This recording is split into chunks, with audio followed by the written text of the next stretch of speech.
Yo hablé con Analia que hoy vamos a hacer algo distinto a lo que va a ser la cursada, como es la primera clase, por dos razones. Primero, porque hoy me retiré de mis vacaciones. Llegué ayer al mediodía a Argentina, así que acá estamos segundo de Marisa, que tampoco vino, que todavía tiene vacaciones. Cristian recién se reincorporó, así que estamos todavía medio así, como que. Pero bueno, pero para que no pierdan la clase, vamos a hacer dos cosas que son muy importantes. Primero, contarles cómo va a ser el trabajo que vamos a hacer acá. La idea es que ustedes vengan los lunes a las 12 del mediodía, nos juntamos todos en el cuarto piso y yo los voy a dividir entre 3 y 4 grupos y vamos a ir a ver un paciente. Cada grupo va a ver un paciente que tenga algo neurológico. ¿Sí? Vamos a ver una ACV, una meningitis, si hay un Guillain-Barré. Siempre les digo, esto no es el zoológico. Vieron que el zoológico dice, quiero ver el león. Entonces vas a la jaula del león y ves el león. En la selva te dicen, maybe, puede ser que lo veas. Acá lo mismo, o sea, habrá lo que habrá internado, o sea, no es que internamos gente a propósito porque vienen ustedes. Entonces hay veces que vamos a tener, acá hay mucha lesión ocupante de espacio cerebral en pacientes HIV, hay mucho paciente con ACV, hay mucho paciente con polineuropatía de tipo alcohólica, tóxica, y también hay Guillain-Barré muchas veces. Hay meningitis, mucha meningitis tococóxica, meningitis tuberculosa, meningitis bacteriana, meningitis viral, hay mucha. Así que son patologías que van a ver acá. Y la idea es que con un paciente que tenga la patología determinada, ustedes aprendan la patología y la semiología, es decir, que aprendan cómo es un síndrome meningio, cómo es un síndrome cerebeloso, cómo es un síndrome piramidal, cómo es un síndrome de lesión medular. También tenemos pacientes lamentablemente que tienen lesiones medulares y vamos a ver eso. Entonces la idea, ¿cómo va a ser? Que ustedes vengan a las 12 del mediodía, nos encontramos en el cuarto piso y depende de la cantidad de alumnos que tengamos, los distribuimos. A veces van a estar conmigo, con Cristian, con Bruno, con Marisa, depende del día. Y vamos a ver pacientes de lo que haya. En general es la patología que tenemos y siempre van a encontrar un paciente neurológico para ver. De hecho ahora tenemos casi 4 o 5 pacientes muy interesantes desde el punto de vista neurológico para que vean. Y la idea es que en la medida que ustedes con Albanés se ven más la patología de consultorio, porque esa es la idea, ustedes lo que ven ahí en neuro, la patología de consultorio, es decir, el paciente neurológico crónico, bueno, seguro que hay mucho epiléptico, mucho parkinsoniano, mucho secuelado, acá van a ver la patología neurológica de internación. Lo que ustedes siempre se preocupan de dónde leer, el Agente Álvarez es un buen libro de semiología para leer los síndromes, el Agente Álvarez para ver síndrome de condensación, síndrome medular, síndrome piramidal, síndrome meningio, es un buen libro, con eso alcanza. Y yo sé que a ustedes siempre les preocupa el tema del examen. A nosotros lo que más nos preocupa es que ustedes aprendan y que vean pacientes que por ahí no van a ver en otro momento. Porque después de la carrera esto se termina un poco para ustedes. No lo vuelven a ver hasta el internado rotatorio. Tienen calor, ¿no? Si quieren prendemos el aire, hace un ruido el aire. Vamos a prenderlo, nos bancamos el ruido y no sé qué es peor, el ruido del calor.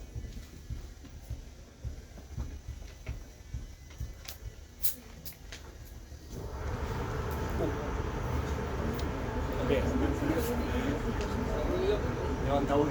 ¿Eh? Levanta vuelo, Puso el brigadier cachatón esta idea. 1980 y dura todavía. Gracias. Así que bueno, esa es la idea. ¿Y cuál es mi principal objetivo de esta reunión / clase de hoy? Ustedes lo que tienen que saber, salir sabiendo de acá es semiología neurológica. Cómo revisamos un paciente neurológicamente. Y para eso se necesita un orden. ¿Estamos de acuerdo? Para eso se necesita un orden. ¿Y a qué le llamamos orden? Por eso aproveché que teníamos escasez de docentes para que uno solo les diera qué es lo que tienen que revisar ustedes cuando ven un paciente con patología neurológica. O sea, ustedes van a ver un paciente neurológico y qué es lo primero que tienen que hacer. Entonces, vamos por partes. Lo primero que tienen que ver es el estado de conciencia.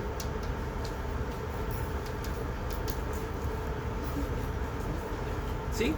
Lo primero que tienen que ver es el estado de conciencia del paciente. Si está lúcido, está vigil. Si está nubilado, si está estuporoso o está incómodo. ¿Lúcido qué es? Cualquiera de ustedes, apertura espontánea de ojos, ubicado en tiempo y espacio, responde a las preguntas, se mueve sin ningún tipo de pregunta. Es un paciente que está lúcido. Pero puede ser que esté obnubilado. ¿Cómo está obnubilado? ¿Vieron en la clase su profe se empieza a quedar medio dormido? Así, y se despierta. Ese es el obnubilado. Hay pacientes que están obnubilados, así que cuando yo lo estimulo levemente, el paciente Se reactiva y responde perfectamente. Pero después está el estuporoso, que necesita estímulos muy importantes como puede ser el dolor o un grito. En general la respuesta solamente al dolor. Es un estado peor de conciencia. Y sobre el vigil, el obnubilado,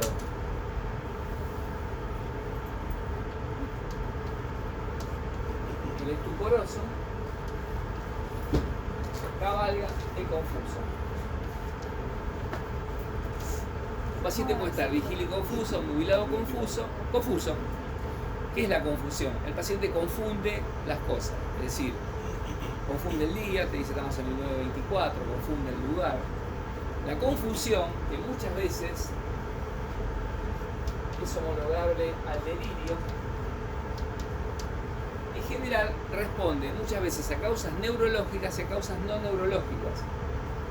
La principal causa de confusión la vamos a encontrar en la palabra delirio, que es como los americanos le llaman a la confusión, delirio. Y dentro de la palabra delirio encontramos las causas del delirio: drogas, electrolitos, blue, infecciones pulmonares, ITU, enfermedades renales, y delirium, urea elevada y trastornos metabólicos.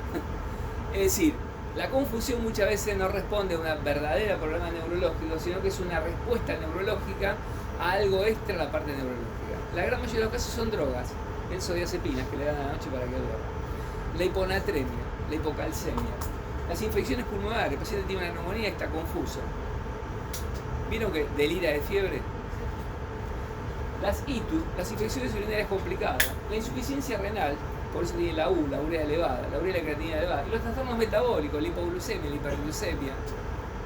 Todo esto, entonces, cuando nosotros vemos un paciente confuso, con cualquier grado de estructura de conciencia, debemos buscarle las causas de confusión, que muchas veces no es un problema neurológico. Y a veces sí, una isquemia cerebral, una meningitis es causa de procesos infecciosos importantes como causa de...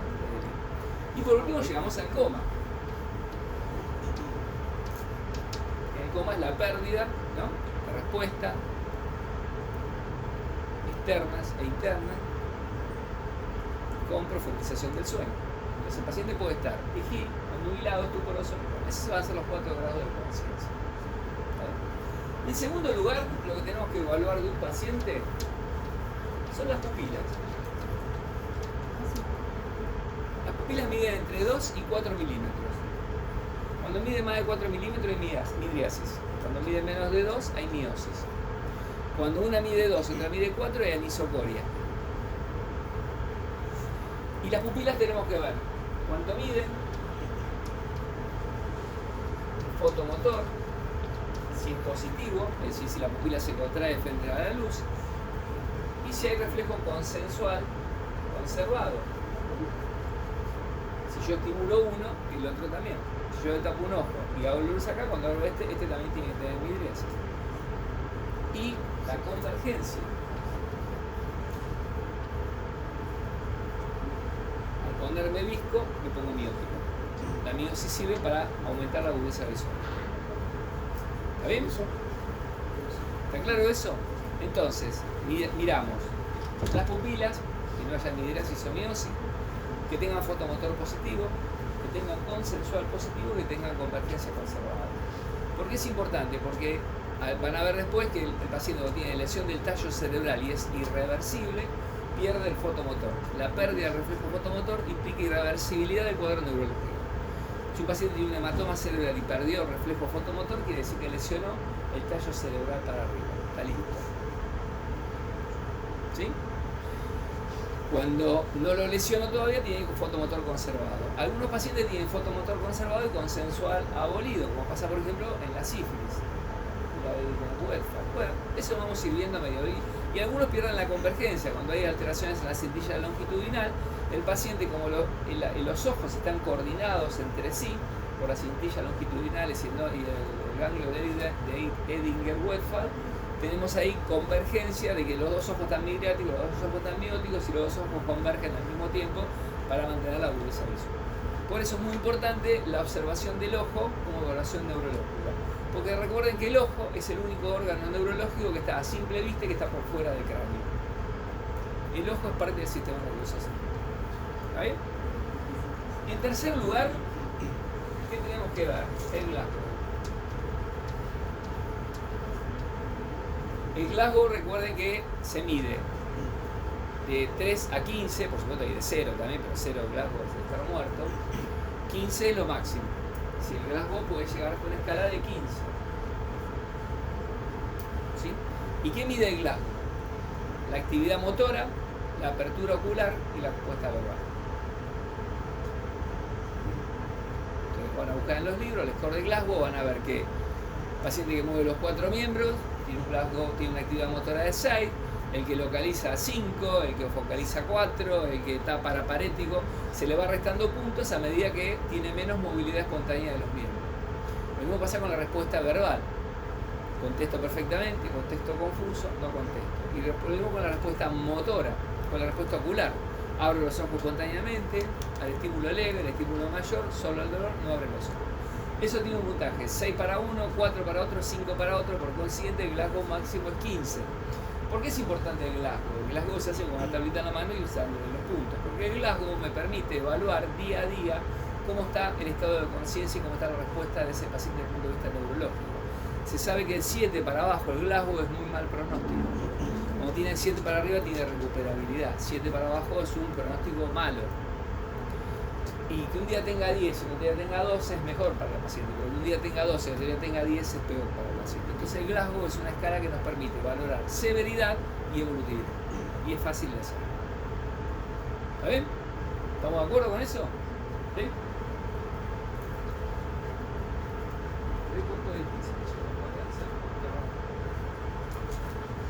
Luego pasamos a la actividad motora.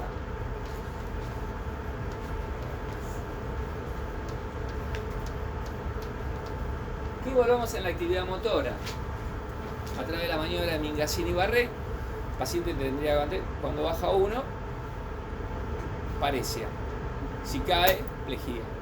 Y las parecias pueden ser rotuladas 4 en 5, 3 en 5, 2 en 5, 1 en 5, de acuerdo a la movilidad que tenga. Entonces tienen caída del brazo o de la pierna, depende de la motilidad que tenga. Lo mismo en las piernas, entonces vamos a tener que el paciente puede estar hemipléjico o hemiparético, cuando es medio cuerpo, paraparético, cuando son los miembros inferiores, diparético, cuando son los miembros superiores, o cuadriparético, cuando no mueve ninguno de los 4 miembros. Entonces el paciente puede estar hemiparético o hemipléjico, paraparético, diparético o cuadriparético. Las maniobras de Mingazzini-Barré son las que nos permiten evaluar al paciente en la actividad motora. Por eso es importante ver cómo está la motilidad activa y pasiva, la que nosotros hacemos moviendo el brazo y la que el paciente hace moviendo espontáneamente. Que camine, que levante los brazos, que los mueva, y vamos a evaluar qué tipo de actividad motora tiene para determinar si el paciente está hemiparético, paraparético, cuadriparético, poliparético. ¿Está bien? Quinto, vamos a evaluar la sensibilidad. Que vamos a tener una sensibilidad superficial, una sensibilidad profunda y una sensibilidad termoalgésica. 3 tipos de sensibilidades tenemos que evaluar al paciente: la superficial, la profunda y la termoalgésica. Dame tu brazo. Cerrar los ojos. ¿Te estoy tocando ahí? Sí. Bien, perfecto. Esto es sensibilidad superficial. Que te estoy tocando con algo suavecito o con algo que es áspero. Suavecito. Claro, exactamente. Cerrar los ojos. A ver. Toca esto. ¿Qué es? Una hoja. Entonces, está bien, siéntate. La sensibilidad superficial es eso, la discriminativa. Uno discrimina si la hoja es rugosa, finita, si esto es suavecito, si es rugoso. Es esa sensibilidad fina que tenemos que se llama protopática o epicrítica. Es decir, la que nos permite determinar cosas sencillas, que es la sensibilidad que tenemos, sobre todo cuanto más periférico es, más sensibilidad tenemos. Los pulpes gordos tenemos mucha más sensibilidad que en el antebrazo. Pero existe una sensibilidad profunda que es la que nos permite no solamente valorar la sensibilidad, sino también que nos permite reconocer nuestra posición de cuerpo frente al espacio. Entonces vamos a tener dentro de la sensibilidad profunda una estereognosia. Nos permite importante reconocer para dónde está el cuerpo. Entonces yo con los ojos cerrados le tiro los dedos hacia atrás y le digo, ¿hacia dónde tiro? ¿Hacia arriba o hacia abajo? El paciente reconoce que es hacia arriba. Tengo una grafognosia. Tiene reconocimiento de la escritura. Pon el brazo de vuelta. ¿Qué número te dibujo acá? 3. Cerra los ojos. ¿Para dónde está el dedo? ¿Para arriba o para abajo? Para arriba. Muy bien. Poné los dos brazos así. ¿Dónde aprieto más? Brazo derecho. Bueno, eso se llama barognosia. Reconocemos la presión. ¿Sí? Y sentate. Y la sensibilidad profunda más antigua es la palestesia. Barognosia. Y también tenemos una somatoestesia. Tengo el brazo levantado, sé que lo tengo levantado. O sea, para ustedes es normal tener el brazo levantado y sentir que está levantado, pero para eso hay fibras sensitivas que le informan al cerebro que ustedes levantaron el brazo. Aunque no lo crean, hay pacientes que pierden eso. Entonces podemos tener una somatoestesia, una varestesia, es decir, reconozco dónde aprieto más, una estereognosia, dónde está ubicado, si está para arriba o está para abajo, una grafognosia, qué te dibujo, qué te hago sobre la piel. Todo eso es parte de la sensibilidad profunda. ¿Y por qué es importante reconocer la sensibilidad profunda? Porque los pacientes que tienen neuropatía periférica o que tienen lesiones medulares pierden la sensibilidad. Y la pérdida de sensibilidad es un dato de localización de lo que al paciente le está pasando. ¿Estamos de acuerdo? ¿Entendieron eso? Y finalmente tenemos la termoalgesia. La termoalgesia es la que me va a reconocer el dolor y la temperatura, el calor y el frío. Entonces yo le puedo poner sobre un brazo un tubito con agua fría. Esto es frío o caliente, frío. Esto es frío, le puedo pinchar, ¿te duele? Me duele. Entonces, ¿por qué es importante estas tres sensibilidades? Porque ustedes saben que a nivel medular, por el cordón posterior de Golgi-Burdach va la sensibilidad superficial y profunda.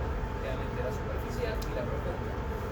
Y por los haces de Golgi-Burdach, perdón, los espinotalámicos laterales va la sensibilidad termoalgésica. Por eso, algunos síndromes de sección medular pierden la sensibilidad superficial y profunda y conservan la termoalgésica. Y en las lesiones del epéndimo, los tumores ependimarios o en la siringomielia, lo primero que se daña es la termoalgésica y conserva la sensibilidad superficial y profunda. Los pacientes que tienen siringomelia, como el epéndimo se va dilatando, destruye los ácidos de espinotalámicos laterales y el paciente pierde, tiene panadizos indoloros, se quema, no se da cuenta porque pierde la sensibilidad profunda termoalgésica y conserva la superficial y profunda de la barognosia. ¿Está bien? Entonces, en la sensibilidad vamos a valorar superficial, profunda y termoalgésica, porque las tres se evalúan hacia el día. ¿Está bien?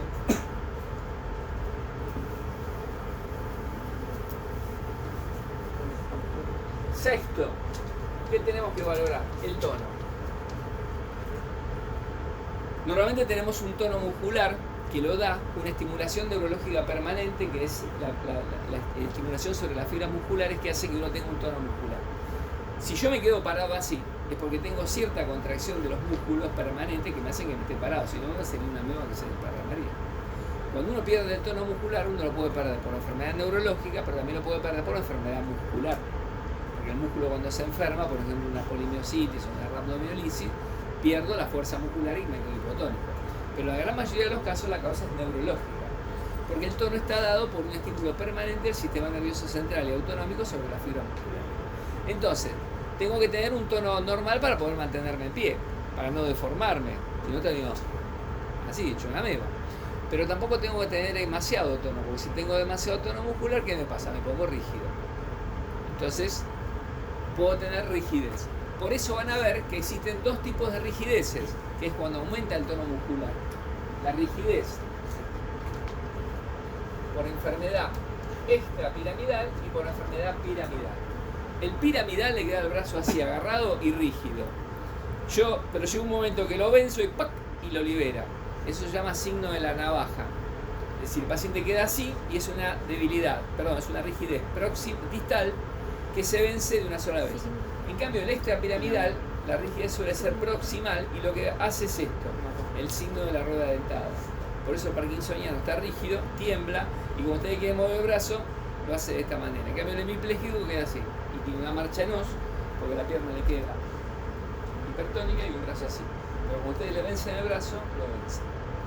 Entonces, el tono mide eso. Pero también el tono es expresión del cerebelo, porque el tono, el cerebelo interviene en el tono. Entonces, el paciente que está cerebeloso, que tiene lesión cerebelosa, va a estar hipotónico.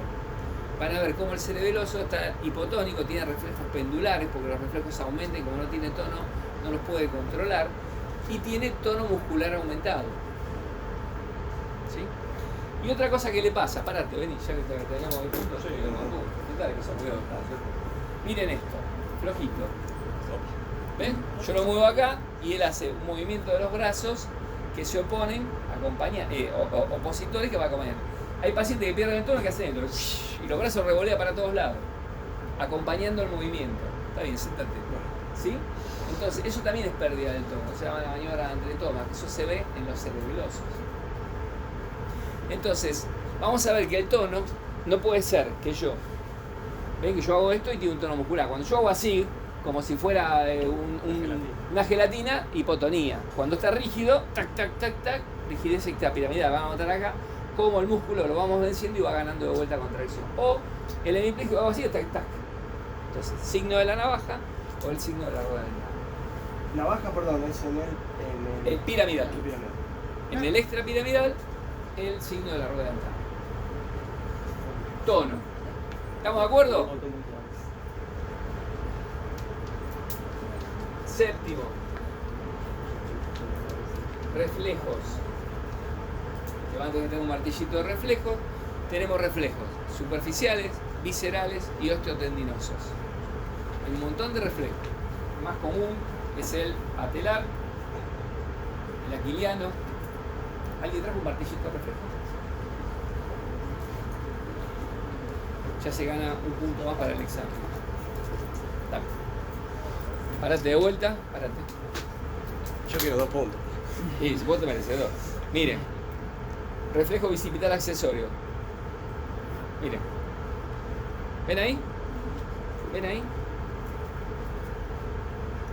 Miren, tricipital. ¿Sí? Sentate acá, ¿verdad?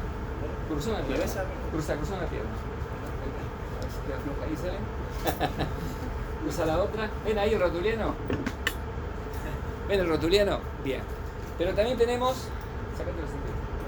Otro reflejo más fácil, mirá, los ojitos tranquilos. El auricular, ¿ven cómo cierra? ¿Sí? ¿Estamos de acuerdo? Listo, sentate. Entonces, hay un montón de reflejos. El corneano se pierde cuando el reflejo está. Si yo toco la córnea, enseguida haces así. Obviamente, el que pierde el reflejo corneano está listo. Los reflejos osteotendinosos que miden es un estímulo que yo hago sobre una parte somatosensorial, una vía sensitiva que va, llega de médula y una vía motora que ejerce, sin control de esto, pero inhibido por el piramidal.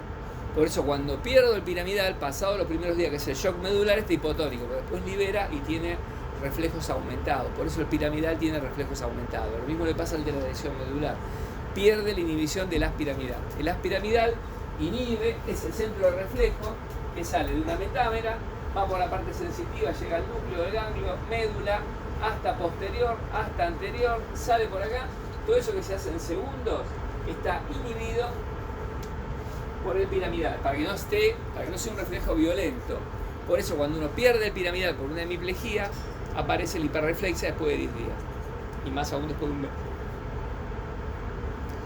Entonces, vamos a hacer los reflejos. ¿Cuáles? Rotuliano, aquiliano, bicipital, tricipital accesorio, cutáneos abdominales, aquiliano, mentoniano, orbicular, corneano, un montón de reflejos. ¿Sí? ¿Estamos de acuerdo? Tanto el aumento de los reflejos como la pérdida de los reflejos es patológico. Entonces el paciente puede tener hiporreflexia o hiperreflexia, arreflexia. Y recuerden que el reflejo aumentado, más que la virulencia con que sale, es el aumento del área reflexógena. Entonces, cuando yo tengo un rotuliano aumentado, va a salir acá, pero yo le golpeo acá y va a tener rotuliano en todas partes. Es decir, el rotuliano, el aumento del área del reflejo es patológico, es un signo de hiperreflexia. ¿Estamos de acuerdo? Octavo. Para escranear. 1, 2, 3, 4, 5, sexto, séptimo, octavo, Vestíbulo coclear. noveno, décimo, 11 y 2. Todos tenemos que evaluar. Va porque vamos a ver estrabismos, estrabismo convergente, parálisis del sexto par, estrabismo divergente, parálisis del tercer par. No puedo bajar mirando las escaleras para abajo, parálisis del cuarto. Vamos a tener que reconocer la diferencia entre una parálisis facial periférica y una central. La central es solo la hemicara, la periférica es todo completo. Es decir, importante ver el tema de los pares genéticos. Noveno. Taxia. ¿Qué es la taxia? Taxia es la coordinación de los movimientos y de la postura del cuerpo humano. Si yo no me voy para atrás así, es porque hay sensores que me están diciendo que tengo que estar derecho. Si no me voy para adelante, lo mismo. Esto, la pérdida corporal del paciente, para adelante, para atrás, es una ataxia. Y después la coordinación de los movimientos. Miren esto. Cierre los ojos, tóquese con el dedo índice la punta de la nariz. ¿Qué le pasa al atáxico? ¿Se queda largo o se queda corto? O descompone el movimiento. Eso le pasa al cerebeloso. En la ataxia intervienen las vías periféricas sensitivas, el cerebelo, la vista. ¿Está bien? Entonces, la ataxia, tercera cosa que tenemos que evaluar. ¿Cómo la vamos a evaluar? Índice nariz. Cierre los ojos, tóquese con la punta del talón, la punta de la rodilla. ¿Vieron cuando decía hagan el 4? El 4 es esto. El cerebeloso está borracho y pierde esto. Yo al levantar una pierna me queda solo una vía sensitiva, no tengo la vista y me queda solo la coordinación del cerebelo. Entonces lo tengo que hacer bien coordinadamente. Índice nariz. Haga esto. El atáxico pierde esto y esto se llama adiadococinesia. Es la pérdida de los movimientos repetitivos opuestos. Adiadococinesia. ¿Sí?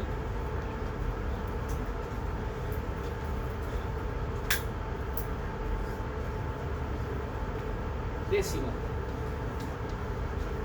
el lenguaje. ¿Cómo te llamás? El lenguaje implica muchas cosas. Reconocer lo que yo le digo y el poder expresar lo que él quiere. Eso se llaman fascias. Por eso los pacientes pueden estar afásicos. El paciente puede tener disartria, entiende lo que quiere decir y sabe lo que quiere decir. No lo puede expresar porque está disártrico, bla, bla. Eso le pasa a la esclerosis lateral amiotrófica, alguna neuropatía periférica, alguna secuela ACV, es la disartria. No tengo capacidad de expresar y mover bien la boca para poder hablar bien. En cambio, la afasia puede ser motora o de comprensión. La motora es, me pregunta a mí, ¿cómo te llamas? Y yo sé que me preguntaste y sé, quiero decir Adolfo, pero no me sale. En cambio, la de comprensión es al revés. Vos me preguntás, ¿cómo te llamas? Y yo digo, ¿cómo? Hoy está soleado, por ejemplo. Claro. Entonces, ¿por qué? Porque la fascia de comprensión es el área de Wernicke. Es parieto occipital. En cambio, la fascia de expresión es la fascia de Broca, lóbulo frontal. Las lesiones que afectan el área frontal tienen la fascia de expresión. Las lesiones que afectan el área posterior tienen las fascias de comprensión. Entonces es muy importante ver si el paciente está disártrico o si está fácil. Y si la fascia es de comprensión, de expresión o mixta.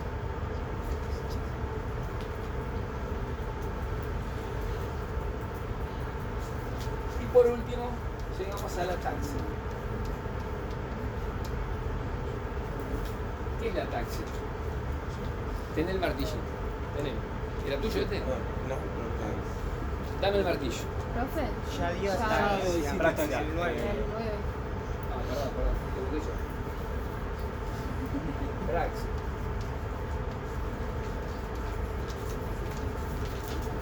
Entonces, él me dio el martillito. Yo vi que me dio un martillo. Tengo la habilidad para agarrar el martillo y sé que con el martillo tengo que hacerlo.